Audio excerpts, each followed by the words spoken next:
If we can arrest the growing problem of corruption, we would be saving the country in the long run. Because once there's corruption, there is no performance of duty. It's all selfishness, it's all greed, it's all using each other.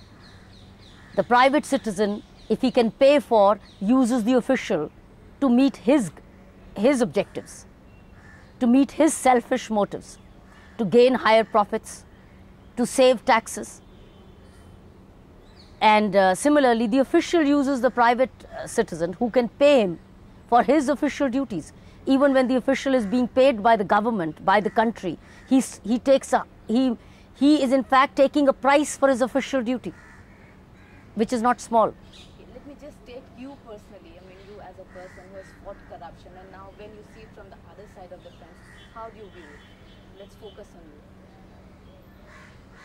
Which side do I see? I don't understand. No, I mean you are a person who you have fought corruption and you've talked about it, and when you look at it from the other side of it, other means, you know, like tackling corruption from a person who has fought for corruption, maybe being a part of it, and now not exactly fighting it as an individual, but you know, tackling it from the other side. I've always been the way I am.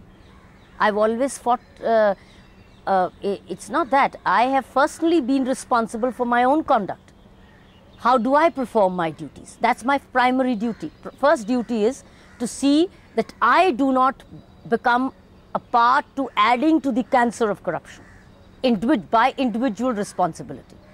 Secondly is, as a supervisor or as a head of a department, I ensure that I supervise effectively, by which I minimize corruption in my own department. So it's taking individual responsibility and departmental responsibility.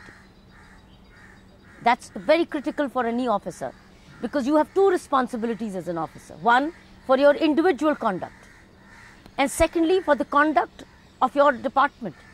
Now, for the conduct of the department, you may not be able to eliminate corruption, but you can control corruption. You can reduce corruption. You can minimize corruption by evolving strategies of administration, by which the system becomes so visible and transparent that anybody who is attempting to be corrupt has a higher possibility of getting caught, getting exposed, getting complained against, getting reported against, getting talked about, and loses in reputation. That's my role as a departmental head. So it's not just my responsibility to be personally honest, but if I'm heading a department, I must take departmental responsibility to ensure that corruption is not rampant. So that's been my role, and that's my duty to do.